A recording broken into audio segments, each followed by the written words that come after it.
May I have your attention, please? As we begin proceedings for today evening, I request all of you to please rise for the national anthem.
Namaskar, good evening, friends, and welcome to the Smart Money Seminar 2017 organized by PIFA, that is Pune Independent Financial Advisors Association.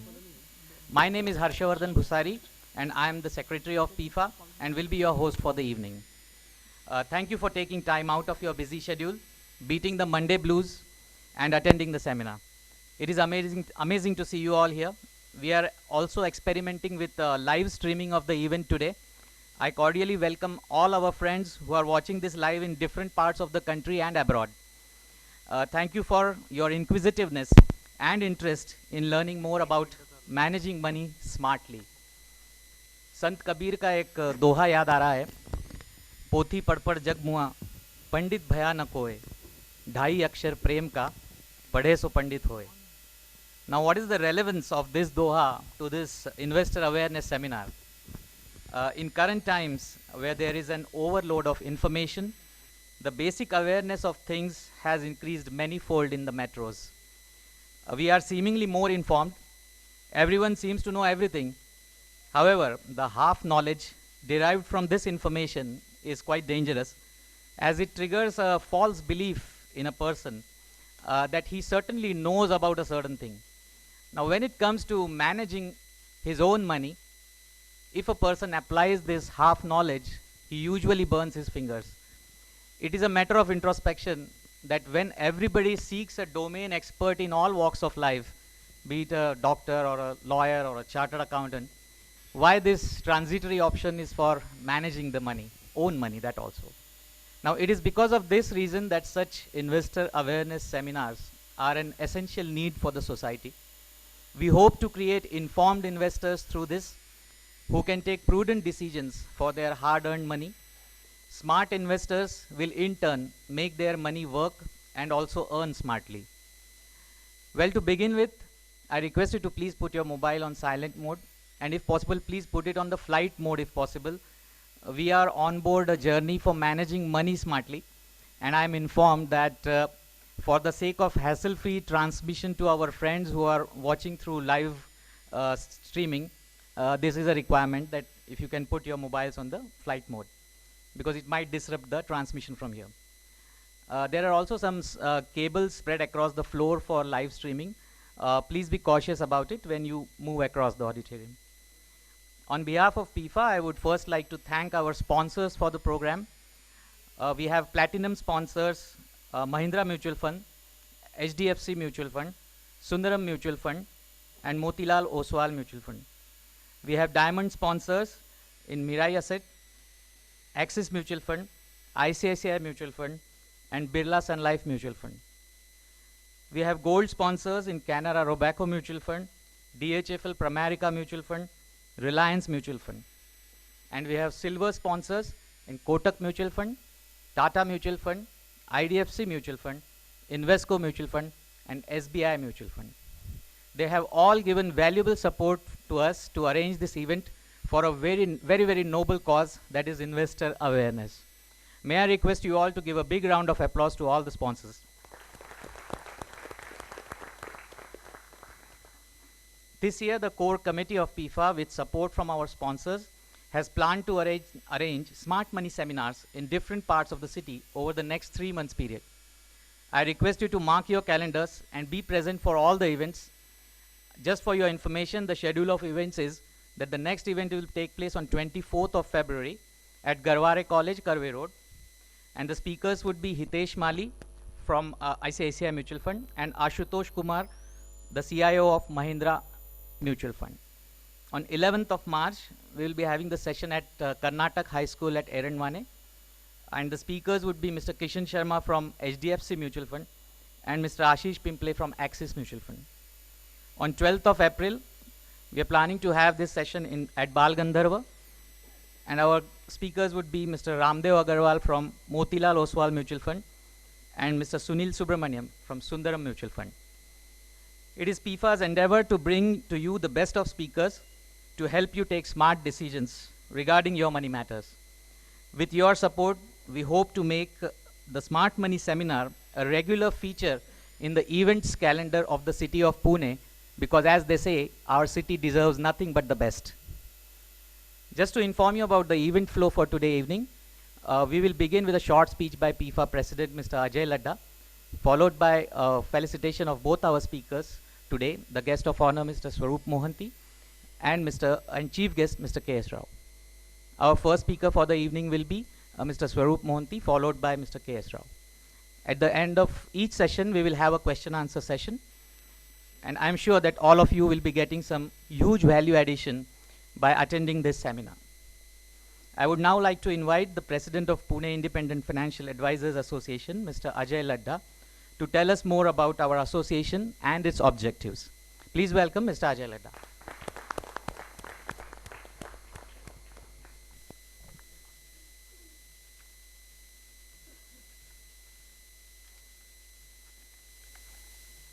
Good evening, friends.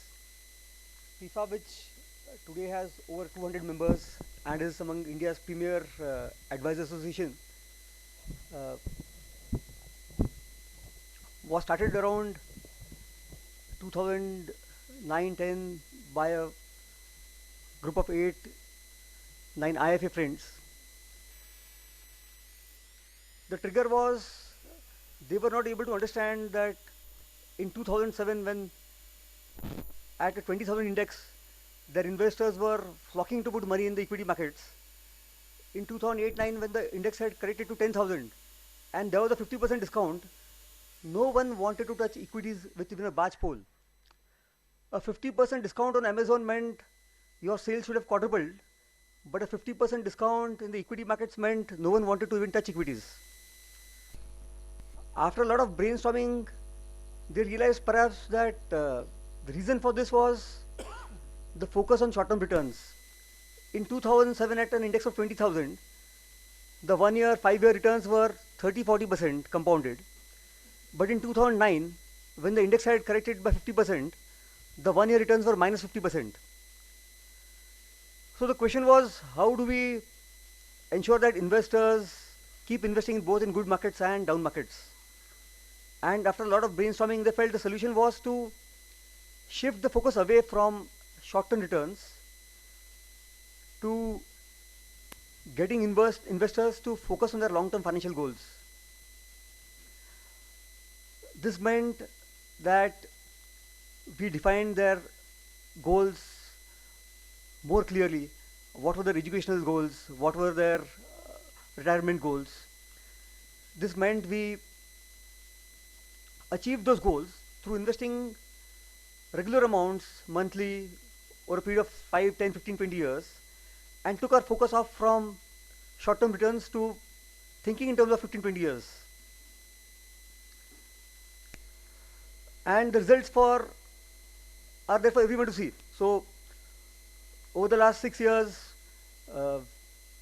towards making themselves better financial planners, PIFA organized almost 50-60 seminars on financial planning, on behavioral science.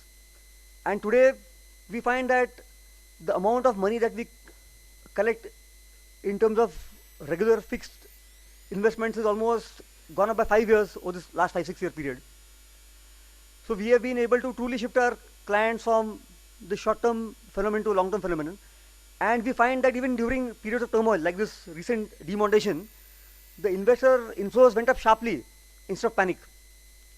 So I believe that the importance of an advisor can't be underemphasized. Recently, a study in Canada found that there was a huge difference between people who had a financial planner and who didn't have a financial planner. People who had a financial planner tended to have returns which were on a compounded basis 5% higher than ones who didn't have. People who had a financial planner tended to invest in both good times and bad times, and their retirement corpus was almost 50% higher than a person who didn't have a financial planner, and the monthly savings that they made towards reaching their retirement goals were almost 20% higher than people who didn't have a financial planner. So it is our endeavor to keep adding value to you. During the last 1 year, we have had almost 15 programs on how we could upgrade ourselves into being better financial planners. And I hope that all of you make the best of these 4 programs that we have across the city. We plan to cover almost 3,500 investors through these 4 programs and almost 20,000 investors through the live coverage of these programs. So thank you very much, and I hope all of you have an interesting session in the evening.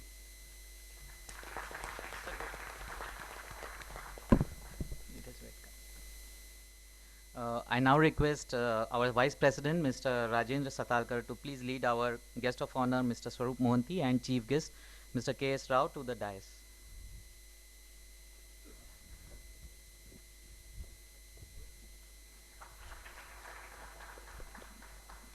I will now request the dignitaries to light the digital lamp.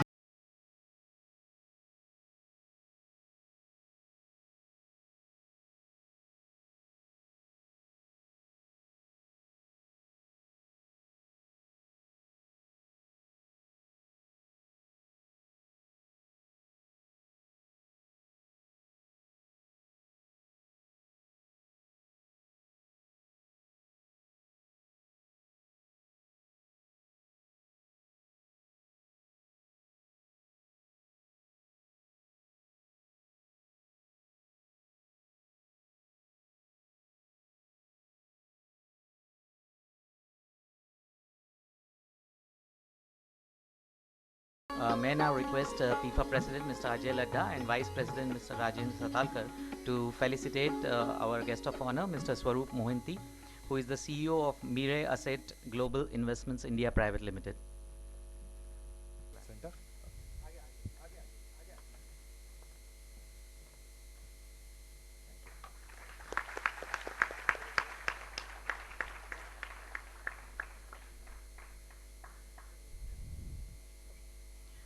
May I now request PIFA President Mr. Ajay Ladda and Vice President Mr. Rajendra Satalkar to felicitate Mr. K.S. Rao, our Chief Guest. He is the Head of Investor Education and Distribution Development at Birla Sun Life Asset Management Company.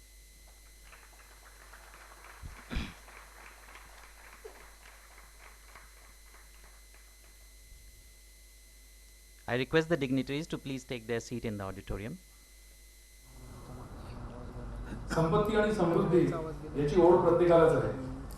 स्वतःची स्वप्न पूर्ण करायची असतील तर कष्ट जिद्द तर हवीच, पण एखादा चांगला मार्गदर्शक हवा ज्याचं बोट धरून सगळा प्रवास करता येईल.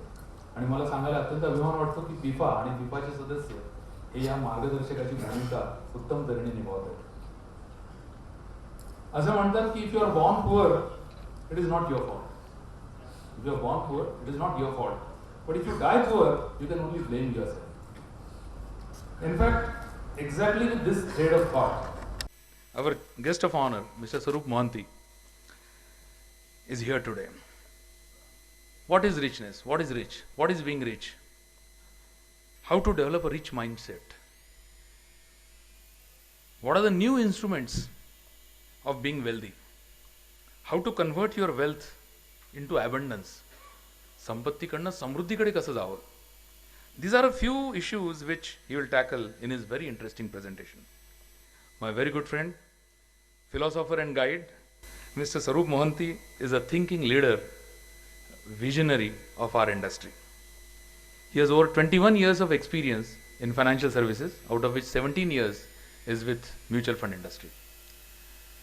He has been with Mirae Asset, which is a Korean company, and amongst the leaders in Southeast or Asian investment management.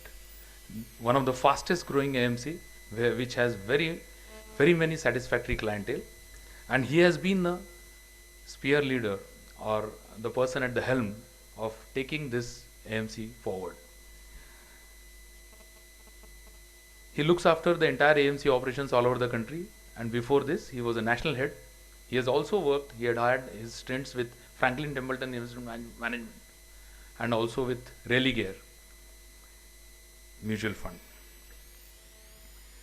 He is a person with keen interest in music, and he has an abundant collection of vinyls, so records which he keeps. He is as interested in cricket as you and me are, and he enjoyed the game yesterday. So though he was a little disappointed that we lost, I am very sure he will give us a different perspective about equity and mutual fund investment. Friends, please bring your hands together to welcome Mr. Sarup Mohanty to the dais.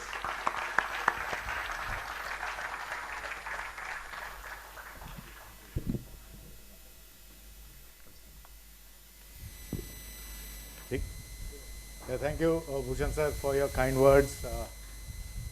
When I see a crowd like this in Pune on a week evening, on a Monday evening rather, weekday evening, it gives all mutual fund guys a lot of heart that you come out and try to listen to us. What we try to do is put together some thoughts, and in every session that we come to, it was at the beginning of the session said that we are supposed to be experts. We are no experts. We come here, we talk to you, with your feedback we go back and we learn more. So I really respect it if we made this session a little interactive and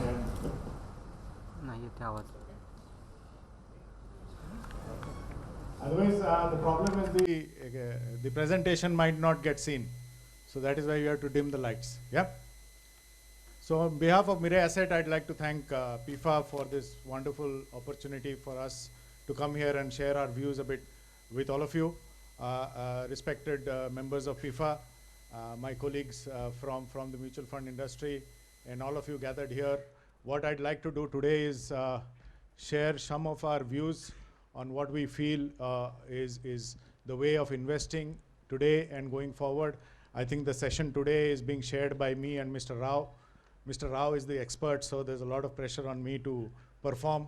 So Mr. Rao, please bear with me on this whole thing. But what we'd like to do today is discuss what is happening in the investment world. And then when we discuss investments, you know, typically India is a very middle class sort of country where if I go back to my childhood, both my parents are professors. Money is always a very bad word. You know, it's always been very traditional that बच्चों को पैसे के बारे में बताना नहीं चाहिए. If you look at that basic thought, and I were to give my opinion on that unemotionally, is that we are a country which is economically a little backward, and because we want to hide that economic backwardness, we don't try to discuss money much. So we'd like to reverse that trend a bit, and when you discuss any subject, you would like to go to the history of that subject. So before we start, it's very important that you know, we talk about a very important word, and that important word is wealth. You know, when we talk about wealth, we talk about what can possibly be wealth.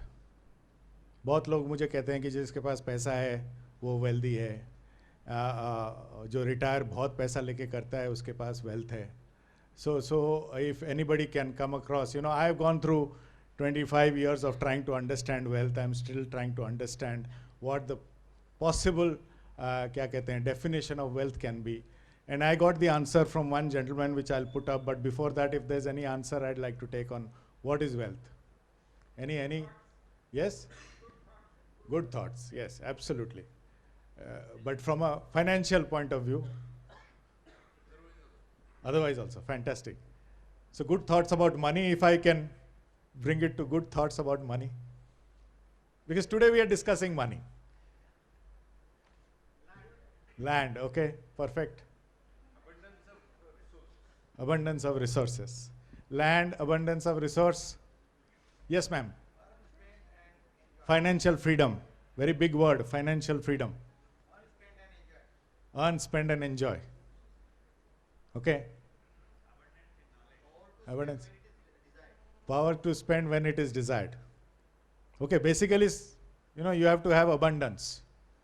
But just to put things in perspective, suppose I have 1 crore in my bank, right? And tomorrow I have a triple bypass surgery. What would it mean? Today a good bypass surgery is what, 25-30 lakhs. So do I have wealth? Suppose I have a good piece of land. I want to sell it tomorrow. Can I sell that piece of land tomorrow? So please think about what is being shared now on the screen. Is that wealth is a person's ability. If you see, wealth is a person's ability to survive so many number of days forward. I'll simplify that and say, if you stopped working today, how many days would you survive? Is the amount of wealth you have today. Normally we confuse wealth with the rupee term. What Robert Kiyosaki, which is one of the biggest financial advisors worldwide. So if you stopped working today, how much time would you have is the amount of wealth you have today. I'd like to start the session on that thought and then take it forward in a certain way. Because if you want to understand wealth, you have to understand the wealthy. How have they become wealthy? And let's take this journey and go back a bit in history. Sorry, too much technology actually. Yeah. So let's go back to history and then go back to the times when, you know, the money was with, who are these people? With the kings. Money, pehle, you know, the ancient rich or wealthy people were the kings and queens. And if you analyze them, what did they own? Any answers? What did they own? Land, right? And gold and jewelry. बराबर? You know, बहुत land था उनके पास और उनके पास काफी धन थे in the form of gold and jewelry. In that period, there was this person, and I'd like to make you guess who can this person be. He, according to me, was the first generation banker. Who was this guy? Yeah? पेशे में क्या था वो? Money lender. Or another term could be the landlord. Right? He was the first generation banker or landlord or a money lender, whatever, both you can say, who tried to ape the king. And he also acquired land and gold. But he made them work to make more money in the form of lending them out as rentals, and then started this word called vyaj, which we call debt today. Yeah? So let's come to a little ahead, and what do we learn from them, from these money lenders? That from there came the first asset class, which is real estate. And then from there we learned that real estate, the process is we buy and we hold.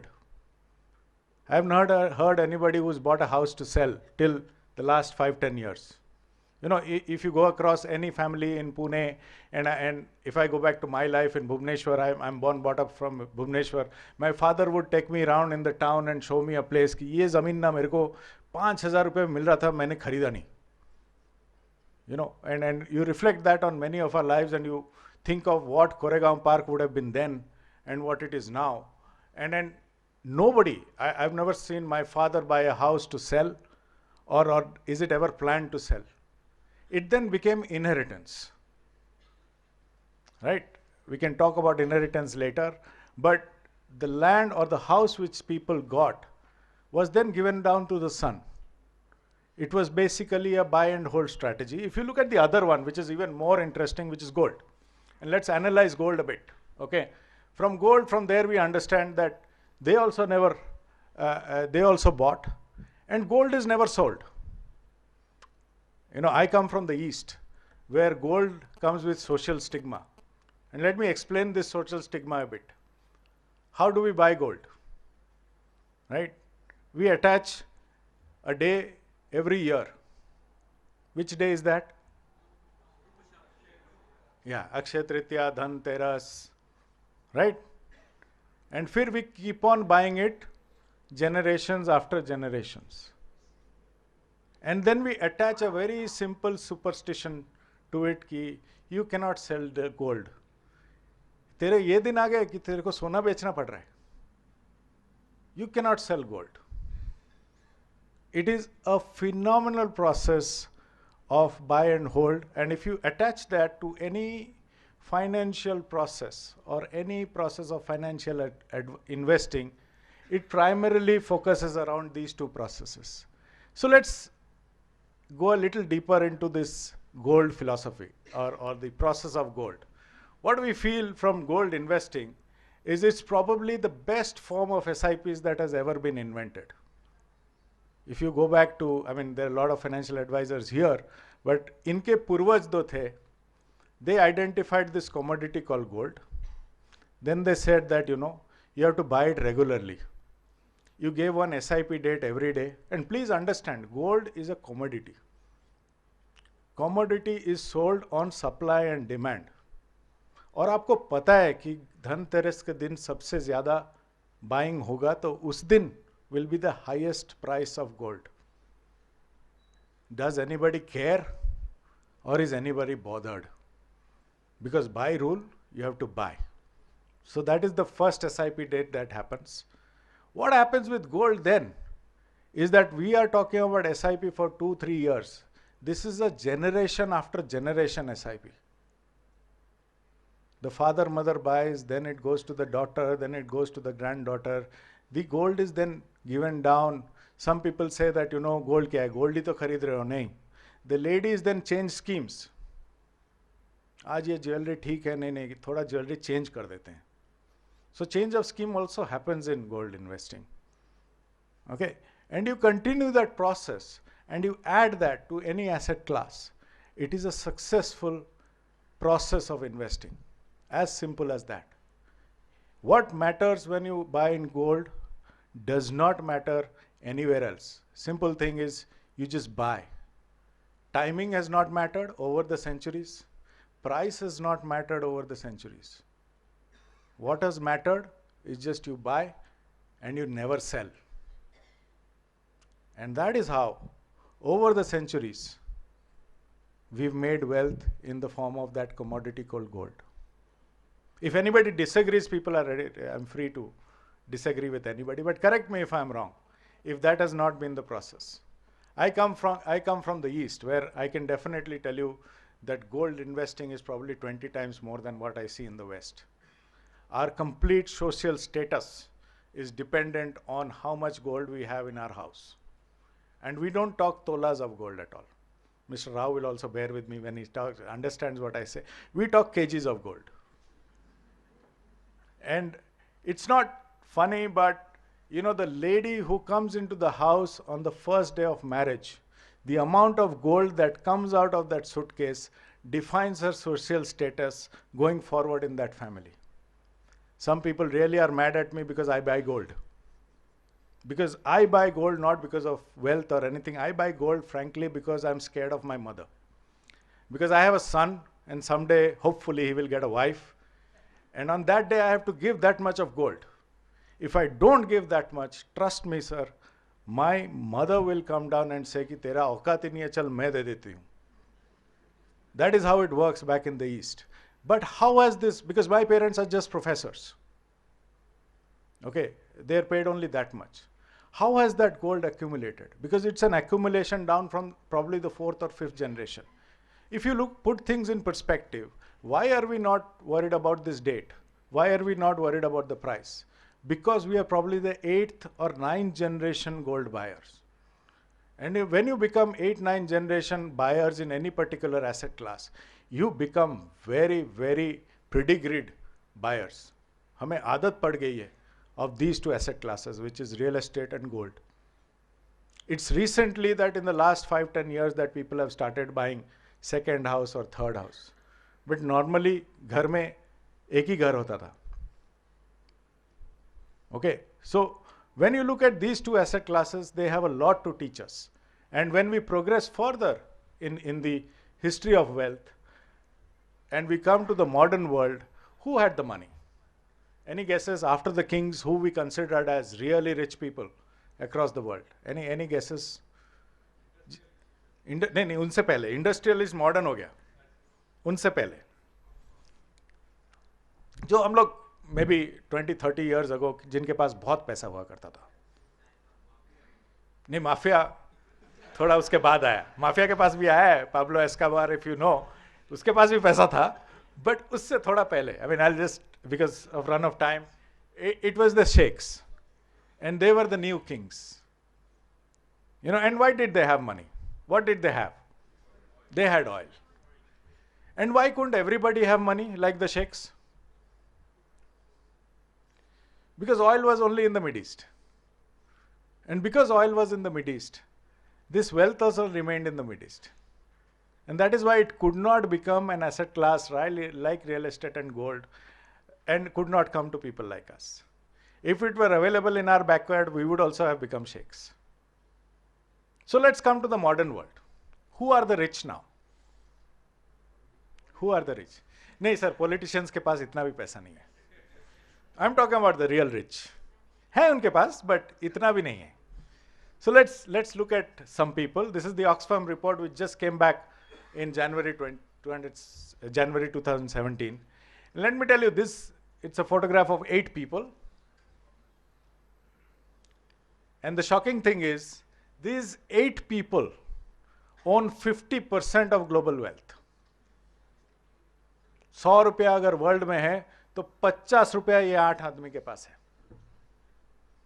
Story खत्म हो गया ना. Think about it. 8 people owning 50% of global wealth. And we feel there is a divide between rich and poor only in India. The rich in India are still not anywhere in the world. Maybe one, excepting one. Okay. That to me is unbelievable. Is how the wealthy have this fantastic ability to grow wealthier. So let's analyze them, right? Very simple analysis, and if you look at their individual wealth, this is the individual wealth, some 75 billion, 40 billion, 46 billion. What I'm asking is, this is their valuation.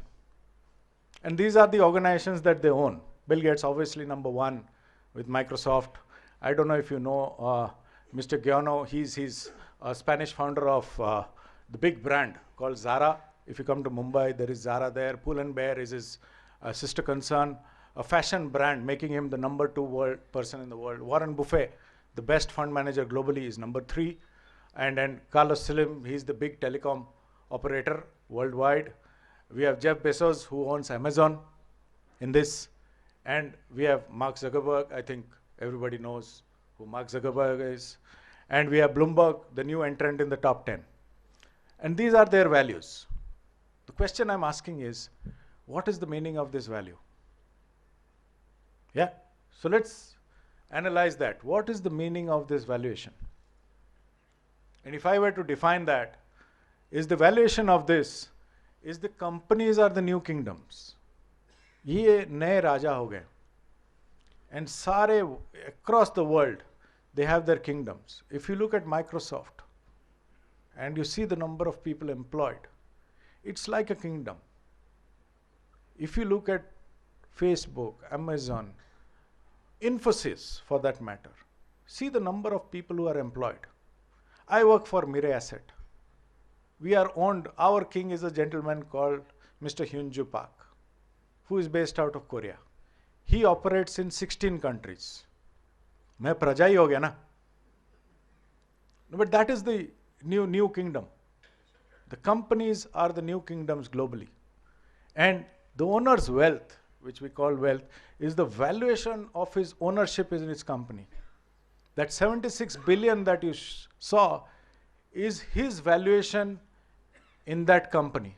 If I were to simplify that, it is the market value of the number of equity stocks that he holds in that company. That is his valuation.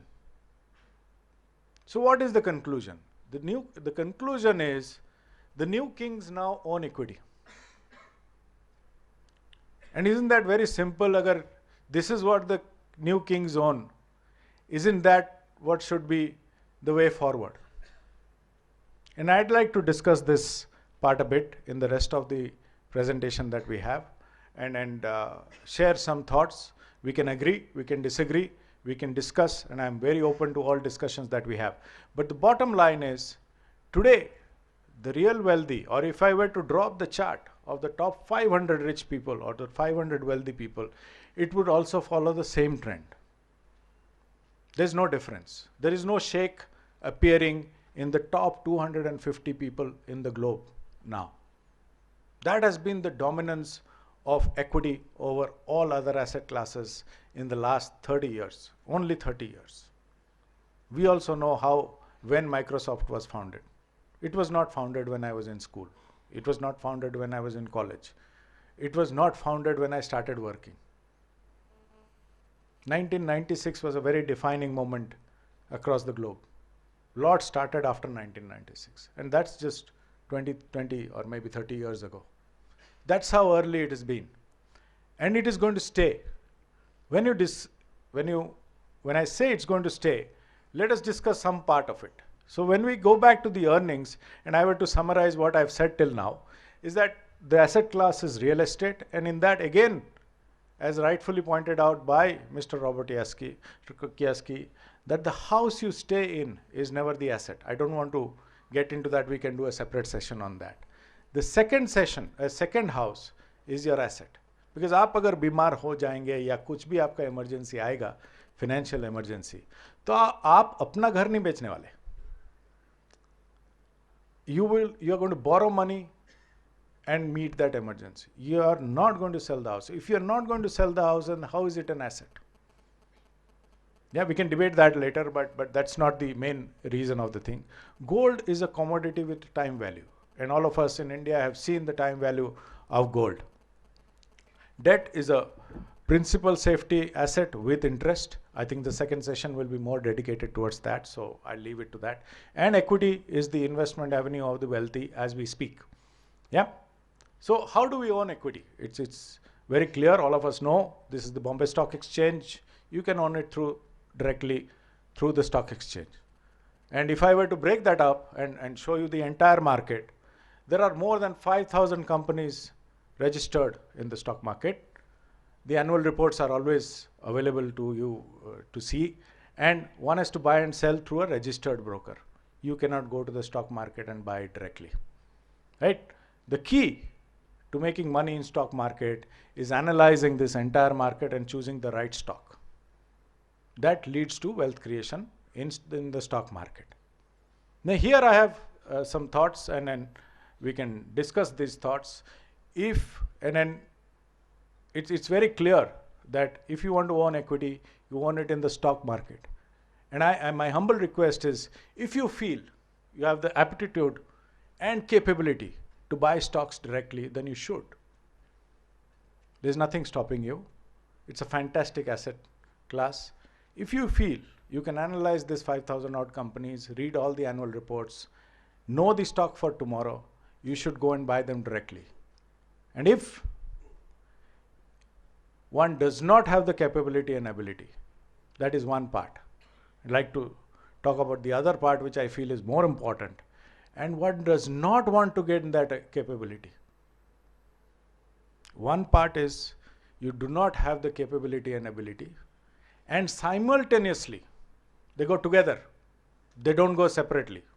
I can take this question on this whenever you want, and I can debate this, but it has to be very clear in your mind that I do not have the capability and ability, and I do not want to gain that capability and ability.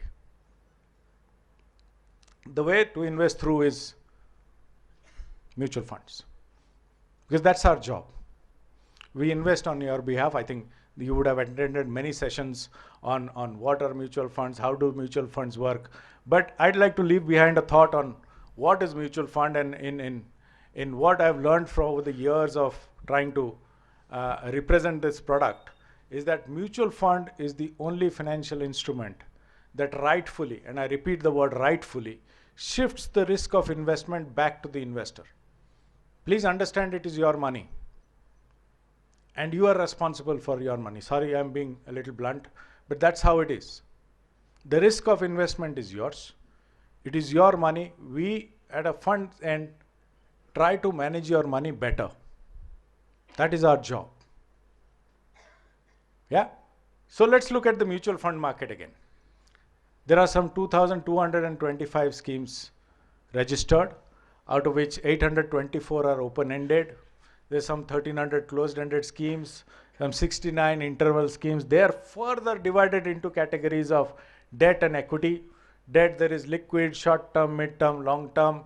In equity, there is large cap, multi-cap, flexi-cap, mid-cap, thematic, small cap, mid-cap, small cap, and sector funds. This is how funds are categorized. And I come back and ask you another same question, is that if you feel you have the aptitude and capability to select funds directly, then you should. Yeah? If you feel, if you have both of them, then you should come and buy them directly. And if is a big if you do not have the capability and aptitude and simultaneously do not want to gain that capability, then the way to invest is through mutual fund advisors. Let me share a small story with you, and I'm sure that you remember this guy. Familiar photo? Right? This is Sushil Kumar, 2011 KBC winner, 5 crores. Net of tax, some 3.5 or 4 crores, no? In his account. 2011. You can read the story online. I don't want to go too much into the story. But he felt that he had the capability and ability to deploy this 3.5, 4 crores. And I've just taken the photograph from Hindustan Times on Sushil Kumar in 2015. And this is how he looks now. The money is gone. So thinking that one has the ability and actually having the ability are two different things. Think about it. Yeah, because that actually differentiates everything. We'll discuss that a little later as we talk. But, I feel a good investment advisor is probably better than any wealth. Because, a right advice at the right time is most important. And you have to assess that as an investor, whether the advisor is right for you or not. That is your money. You have to assess that. Yeah. But again, I repeat that having capability and thinking one has the capability has a gap.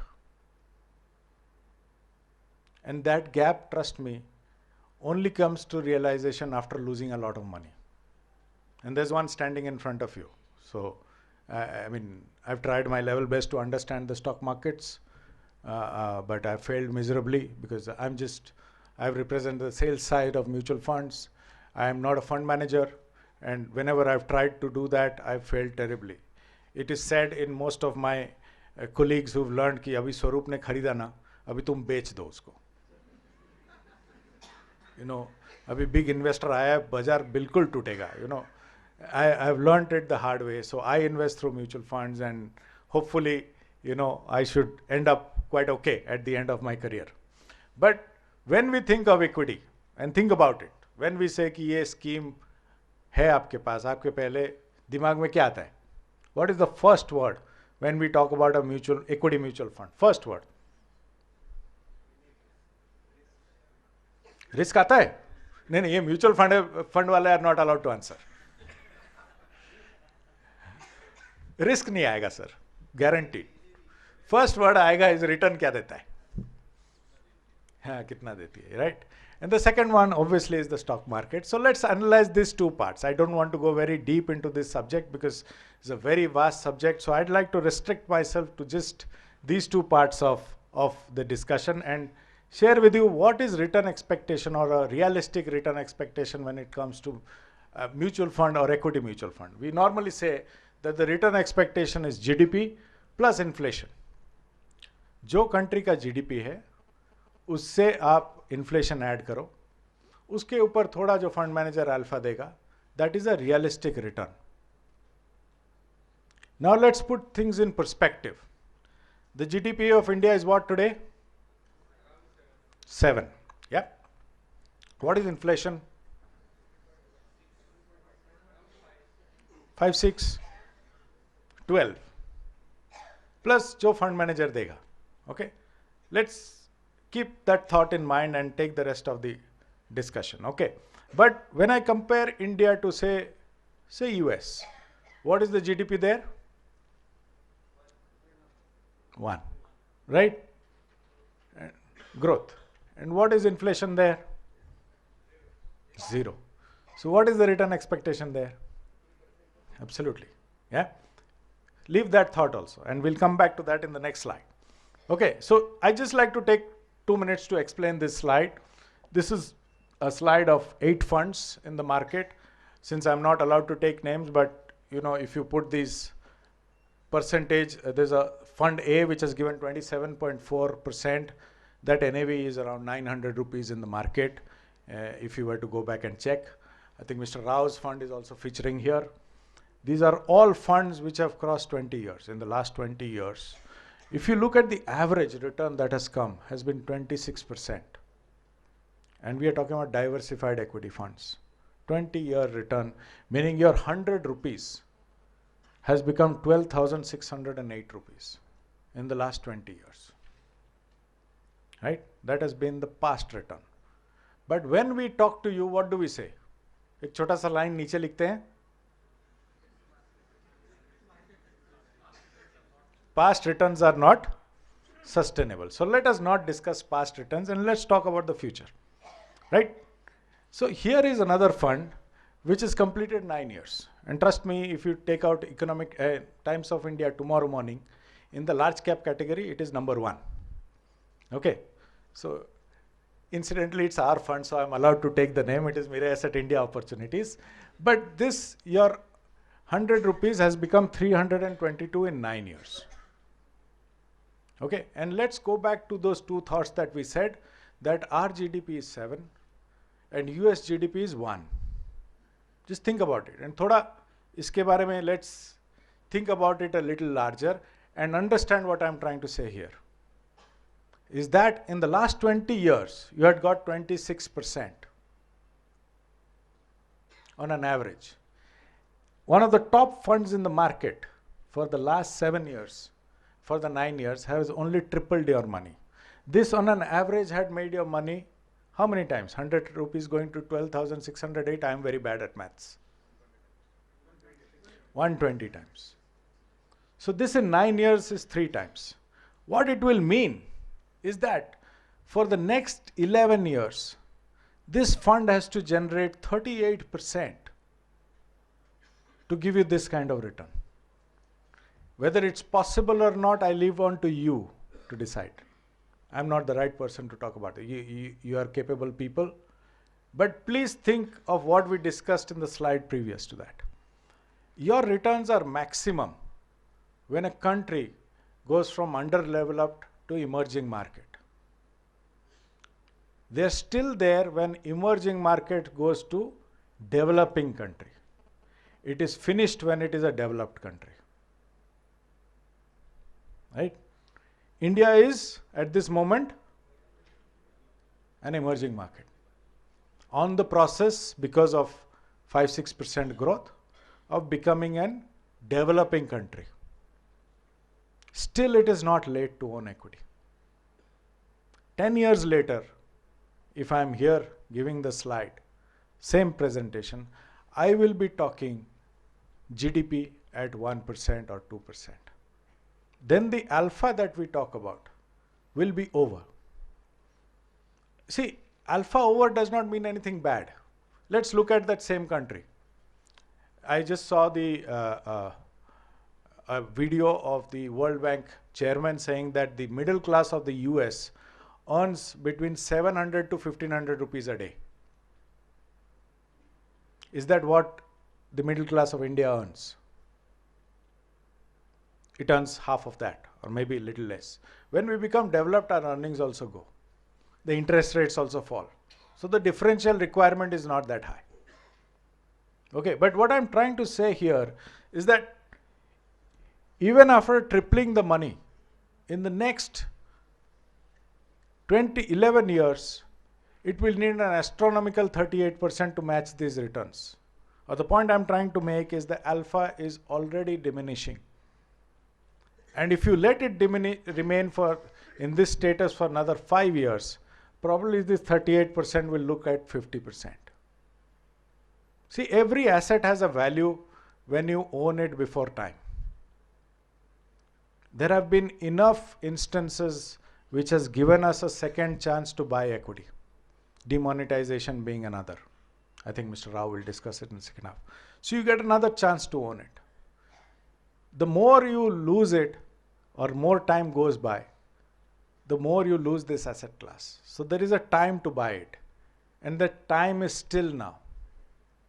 That's the first point I wanted to make. Because at the end of the day, there are two types of investing. There is passive investing and there is active investing. What is the difference between the two? Passive investing is when you buy the index. Right? Abhi ek bada kuch aaya CPSC. There's a big index fund which was oversubscribed. You are seeing the beginning of ETFs already. In matured markets, only ETFs rule. Right? So, in India, we are very fortunate that we are still on the active phase and we still have probably a decade left of active investing left. 2 decades. I leave that on you. If you feel it's too good for me. See, the market is very simple. There are two types of people in the market. One is a buyer, one is a seller. Right? The buyer wants the market to fall. The seller wants the market to, you decide what you are. If you feel it is 2 decades, it's good. Then you get time to accumulate even more equity. I feel it's my view. I mean, I can be completely wrong. But the bulk of the returns will come in the next decade. For India to sustain 5-6%, see, there are some 5-6 countries only growing above 5% in the world. If it were possible, all would be growing at 5%. That is how tough it is. Yeah? If US grows at 2%, it's a fantastic growth rate. But base is different. Our headquarters is in Korea. If Korea grew at 2.3%, it's a fantastic year. But we are growing at 5-5.5%, and still at 5-5.5%, we have left the peak, which is 7-7.5%.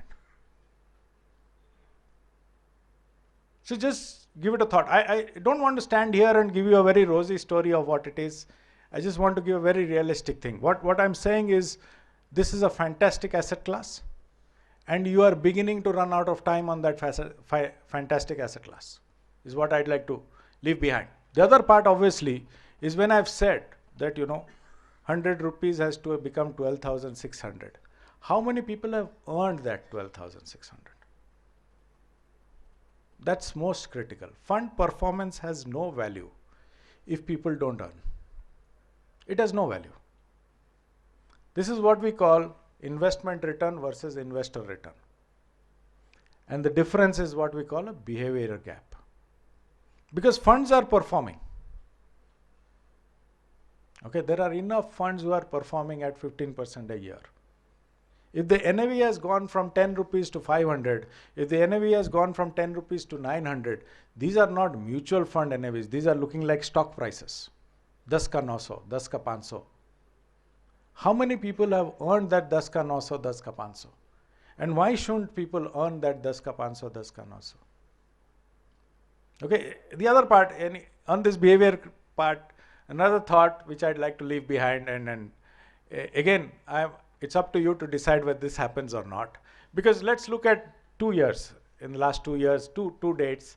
One is December 2014, 30th December, and 30th December 2016. 2 saal. Period of 2 years. Nifty in 2014 was 8,200 levels. It's actually 8,100 level. Market has given negative return slightly, or you can say market is flat. And let's look at what happened. This is Nifty. Top 10 mid-cap funds have actually gone the other way from Nifty. The top 10 large-cap funds have also gone the other way from Nifty. If I were to give you the numbers on this, while the top 10 mutual funds actually within that period of negative market, top 10 mid-cap gave 11%, and the top 10 large-cap gave 6%. And please give a thought of what I'm saying is that the single focus of just watching the market takes you away from what we call NAV returns. While fundamentally if you look at it, हम mutual fund खरीदते हैं क्योंकि ये तो बाजार से ज़्यादा return देगा, फिर हम बाजार देखते हैं और ये ज़्यादा छूट जाता है. There is something called market return. There is something called NAV return. My humble request is to just clock the NAV return. If we did not deliver NAV returns, ये outperformance होता ही नहीं है. कभी कभी every time the only question we get is बाजार क्या लगता है? We don't get the question कि आपका fund क्या लगता है? Right? नहीं तो ये बाजार में how have funds tripled money, made 4 times, and let's look at the last 20 years of mutual funds in this country. And let us, when you go back home, write down the risks associated with mutual funds. Everything excepting a third world war has happened. Every possible risk has happened. And that 100 to 12,600 is in spite of that. And I give this example after taking permission from the fund house, is that I got married in 1996, right? And at that time, like a dutiful Jamai, I married to a Bengali. So as a dutiful Jamai, I went and bought gold. And whenever you buy gold, gold is always expensive, right? So I bought gold at 5,450. In 1996, a fund was launched, and I was not very conversant with mutual funds. That 5,450 is at what?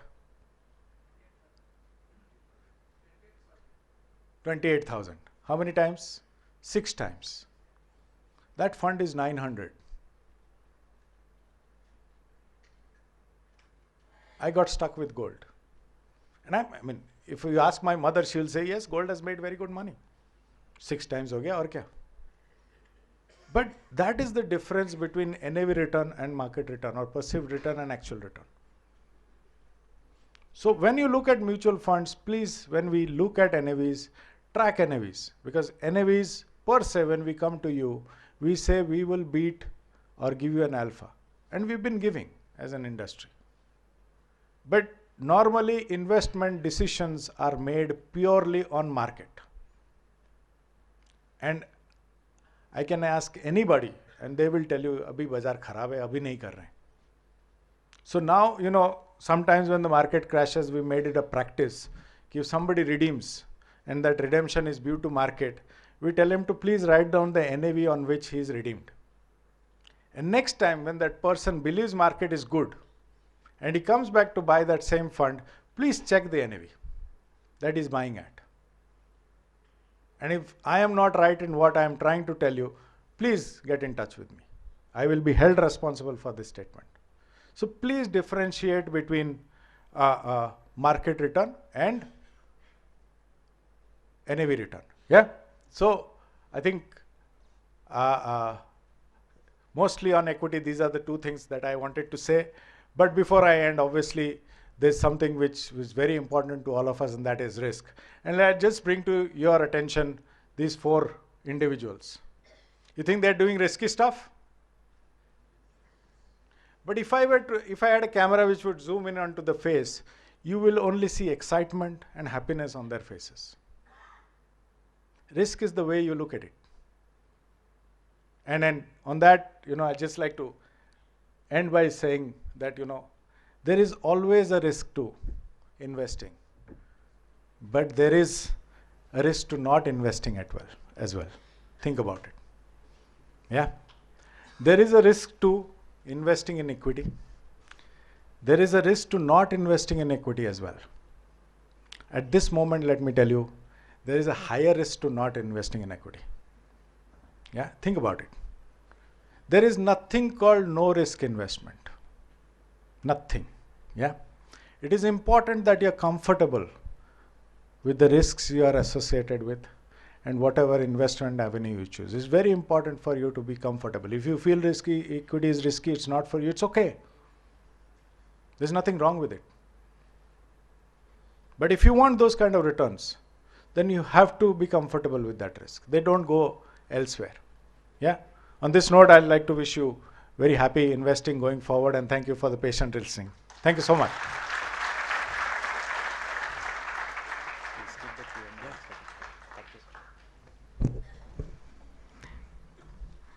Thank you, Mr. Swaroop Mohanty. Due to lack of time, we are skipping the Q&A session. Maybe if we find time, we will keep it at the end. But the few points which he made were very, very interesting. That is 8 to 9 generations that the gold has been passed on through inheritance. So that reminds me of this couplet. Lakh दलदल हो पाँव जमाए रखिए, लाख दलदल हो पाँव जमाए रखिए, हाथ खाली ही सही ऊपर उठाए रखिए, हाथ खाली ही सही ऊपर उठाए रखिए. कौन कहता है छलनी में पानी रुक नहीं सकता, कौन कहता है छलनी में पानी रुक नहीं सकता, बर्फ बनने तक हौसला तो बनाए रखिए. So it is all about long term, and some long term investments are something like this. They require discipline and patience.